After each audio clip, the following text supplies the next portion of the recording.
Good afternoon. Hello, hello. Happy Friday, everyone. It is Tryday Friday, and I am Kim Kesti, Creative Director here at Fun Stamper's Journey. Super excited to be with you because I'm going to try something new. Because, right, that's what Tryday Friday is all about, trying something new. This actually, Pinky Promise, is a card technique I just tried for the first time this morning. So I'm going to share it with you, and hopefully you'll learn something new, and you just might want to try it yourself this weekend. So, super excited. This is all about a kind of a unique folding, I guess it's a folding technique, yeah? And it's a bridge card. Now, some of you experienced crafters out there are probably saying to yourself, oh, I've done bridge cards many times. I know all about it. But I bet there are plenty of you out there that maybe have never tried it. So let's check it out. What I've got here is I've got our Journey scoring board, and it's going to be perfect for doing this technique. And then I also have a little piece of lemongrass cardstock here, and this is going to be my base. And I have a little cheat sheet, which I'm going to like kind of just post right here and maybe share it with you. So if you are watching this video on replay, or if you want to do a little screen capture or whatever, these are my little cheat sheets for what sizes this is. So the top measurement here is just my panel of cardstock that I have. So this is what I'm starting with. And then I'm just going to score each of these individual measurements. So let's check it out. Following my cheat sheet, my very first one is going to be at 1 inch. It's going to give it a good scoring. And by the way, this really awesome scoring blade comes with your scoring board, so you don't have to worry that you're not going to have the perfect scoring blade for you. And then I'm going at 2.5, following my cheat sheet, going over here to 6.5, giving it a nice crease there, and my last one is at 8. So what this does is this kind of creates a fun little card, and I'm going to go ahead and use my scoring tool again just to do my really good creases on my folds here. But you're going to want to fold all of these, individual little segments here. And it doesn't really matter if they're front or back, because you can always fold them any direction you want once you get this little, kind of call it burnishing. It's really scoring and making sure that that fold is really nice and tight. I think that's the proper word for it. Okay, so my idea is that I'm going to kind of want to create a little shadow box card. So I'm going to fold these back a little bit different way, and I can see that my shadow box is kind of coming to life here. So once you, get your, and again, like I said, it doesn't matter which way you burnish it, but you're just going to get nice good creases. But at some point you're going to want to make sure that your card basically looks like this. So you're creating almost like a little shadow box, or I'm going to call it a little stage. And then you've got two little flaps on either side. And this is going to be the outside of your card. Now, a lot of you might be noticing, hey Kim, do you notice that this one is shorter than this one? And I do. I do know that this one is a little bit shorter than this side. And that's okay, because that's how I want my card to be. So you can also do this card where you have both sides even, of course. There's a whole variety of different ways you can do these fun little bridge cards. But for my purpose, I'm gonna know that I'm gonna put my sentiment on this side. That's why I left this one a little bit bigger, and this one can just be smaller. Okay, so now I have a piece of oatmeal cookie cardstock, and I'm hoping that when I hold these up, because this little guy is at 6.5 inches, by the way, if I hold it up, I think that this is gonna hold my little card together, and it looks like I'm pretty accurate on the measurement. It might be a tiny bit too wide. You just kind of eyeball it. You can just look at it and go, okay, if I want my card to be super square, looks like this might be just a smidge too long right here, but that's okay. I can always trim it off. I'd rather have it be a little too long than not long enough, right? So, oh, actually, before I start gluing, forgetting a critical step here, because my card is going to be kind of a nature card, and I'll show you what stamp set I'm going to use in a minute, but I'm going to want to rip this strip just along the top. Maybe I'll start about in the middle. I'm going to kind of want to have the illusion of a little piece of ground or a little piece of dirt or something like that.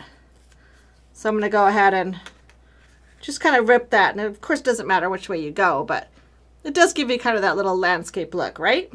I hope so. And now I can come back and glue it.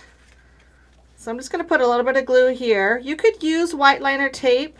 It probably would hold fine, but when I'm doing cardstock to cardstock, and adhering it, sometimes I just like to use my craft glue, because I know it's going to hold really straight, and I'm strong, and it's going to be a great bond once it's dry. because that glue is really kind of soaking into the fiber of the paper, right? And it dries pretty darn quick, so you're not going to have to wait around too long. So a little bit of glue there. And I was deciding that this was a teeny bit too wide, so I'm just going to kind of square it up as I get it set. That's another nice thing about the white glue. You have a little, you know, moment to have a little time to move it. It's not like white liner would be like instantly stuck on there. So you can see that I'm overhanging it just a tiny bit. I'm feeling pretty good about that little lining, that it's lining up there. Okay, cool. I'm gonna let this go ahead and dry. I'm gonna give it a little pinch, let it set it aside and let it dry. Do you guys want to see the fun little stamp set we're using today? Love it. Okay, so this one's called Don't Hurry. And again, you might be saying, Kim, you're going crazy because that's not what this stamp set says. So this is kind of one of our little oopsies when we were producing the stamp set. And so, full confession, I'm sure it was my fault that when we did this, but this stamp set, when we originally designed it, let's take a look at the cute little sentiments here. Do you see this one in particular? It says, don't hurry, be happy, right? Because it's all about the sloth and he's chilling out and he's taking his time. So this stamp set was supposed to be named Don't Hurry, not Don't Worry. Roy's over there laughing. He's like, okay, this is funny. But Don't Worry is so cute too. Like it totally works because a sloth would probably be like that. Like, don't worry, it's cool, no problem. But it is supposed to be called Don't Hurry. So in the catalog, it is properly named. It's called Don't Hurry, and online it's called Don't Hurry. So if you're looking for the stamp set, please search for Don't Hurry. Or you can just search for the word sloth, and it'll come right up. But it is officially called Don't Hurry. So I'm going to stamp this little slothy guy. Look how cute he is. I'm going to put him on here with black licorice ink. We're going to quickly color him, although because it's Tryday Friday, I won't probably color the whole image. I'll kind of give you some tips on getting him started, but look how fantastic he is. Isn't he just fun? So I'm grabbing my color burst pencils, and I'm just going to grab out a couple of our shades of brown, and I think I want a little bit of gray around his little mouth, so grab out one of our grays too. Maybe I'll start with the gray. I think kind of his little face right here, we're going to start with the gray just to go around here. And again, color burst pencils, really, you've seen me color probably many times with them, but my biggest tip for coloring with them is just have a really light hand. Kind of go in a light circular motion, and just the lighter the better. You can always come back later and add more shading. So just be really gentle. Grab the lighter brown and just kind of come in. And again, these pencils look like they're pretty sharp right now, but usually when I'm working with them, I kind of let them go a little bit duller, a little more rounded. But again, see how lightly I'm going? Just take your time, because the sloth is telling you don't hurry. It's all about don't hurry today. Sometimes we get so busy with our lives, crafting becomes a chore where we just have to hurry and get it done, but hopefully it's not that way for you. I know we've all been there where we've been, oh my gosh, my kid has a birthday party like in 20 minutes. I gotta quickly make a card. We've all been there, but I think crafting should be a little more therapeutic, don't you? So again, coming along, you would just finish the whole little guy. Now I'm coming back with my darker pencil. By the way, that little brown was 38, so now I'm coming with 40. And I'm just going to kind of come in and just go around the edges a little bit. Especially where these little marks are, they kind of tell you where you want the fur a little bit darker. So again, just kind of coming in a little bit darker tones, right where those little funny furry lines are. And then of course you can come back in with your original pencil too and then blend all over again. Blend those two colors together a little bit more. So super fun. Just kind of go to town, and the pencils are quite nice and quite creamy, so as you add your different layers of pencil, you're really going to have a lot of the look of him just coming to life when you add that shading around his little eyes, and you could even add some little cheeks or whatever you want to do. But again, just take your time, have fun with that coloring, and get him all set. Now this one does not have a matching die, so I would just grab some of my little detail shears here and just cut him out. For the purpose of our card, we want him just trimmed out fairly tight, you know, to the outline of the stamp. And again, I won't make you watch me cut him out all the way, but again, fussy cutting, as we call it, or detail cutting, can be quite relaxing too. So go ahead and cut him out all the way. Now, one thing that I didn't show you before I assembled this guy, and I should have, I will obviously show you the finished one in a minute.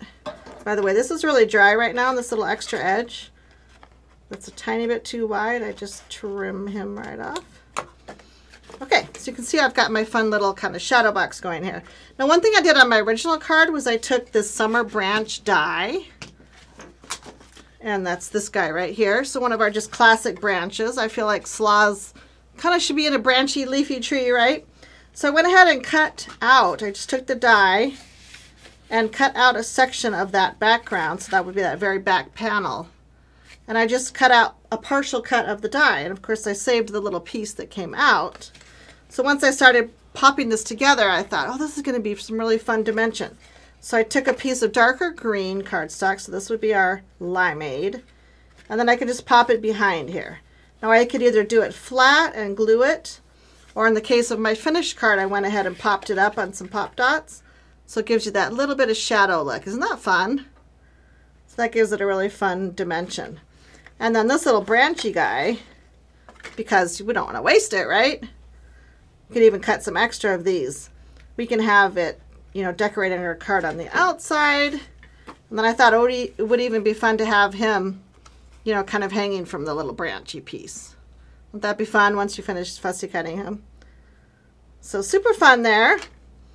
Let's talk about finishing this card piece. Now, I wanted my dirt to be a little bit more, I don't know, rusticy, a little more dirty maybe. So I went ahead and grabbed some oatmeal cookie in one of our daubers. You can tell this is a well-loved one.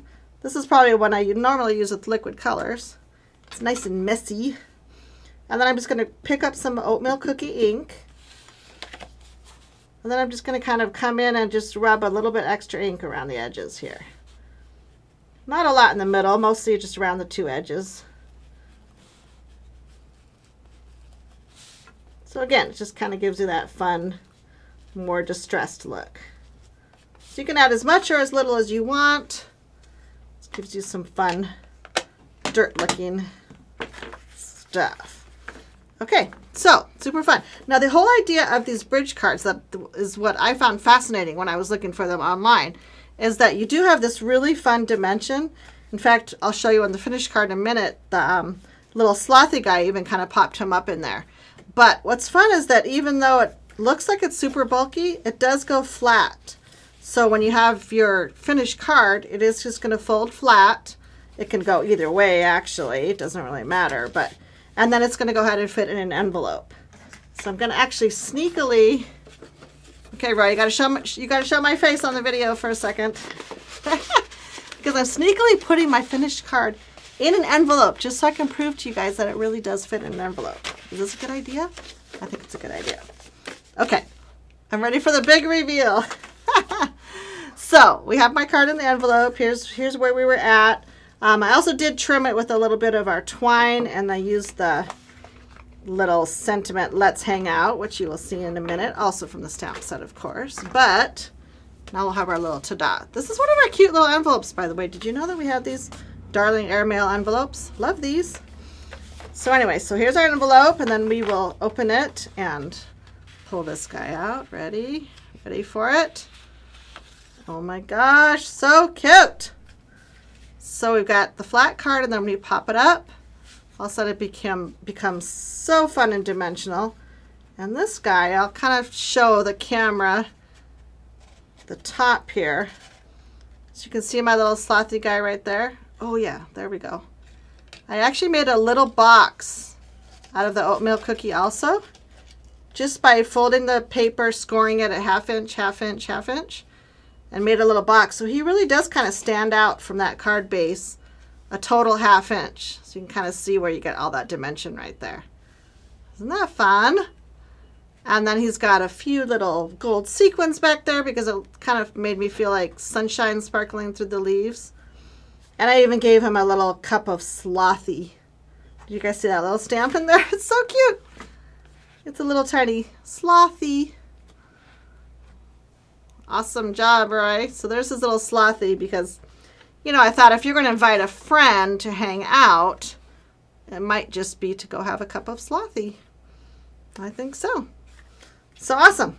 He all goes flat, pops up. What a fun little, you know, almost like a gifty type thing. Oh, I guess I didn't show you that on this card. I did take our corner rounder and just rounded the outside 4 edges of that card. So see how fun they are. It kind of softens these 4 edges, and then your main square is in the middle. So don't forget your corner rounder at the end there. But again, he's kind of center stage there, and I love it. I love that this is something that you could set out, you know, in your little hangout area, or if you're in an office, set it on your desk or whatever. But just makes a really fun card just to give to anyone, to a special friend. So do you guys love that bridge technique? It's kind of fun, kind of different. Again, I hope it's something that you try. That's what we always try to bring to you on Tryday Fridays. Fun new things for you to try as you go into your crafting weekend. I love that. I certainly plan to craft myself this weekend. My daughter's working on a scrapbook. Actually, 2 of my daughters are working on scrapbooks. So I promised that I would get in there and scrapbook with them this weekend. I'm super excited. So again, if you have any questions about anything, please check out our website at funstampersjourney.com. And consider following us on YouTube and liking and sharing our video. We always appreciate that so much. So have a great weekend and enjoy bringing paper to life.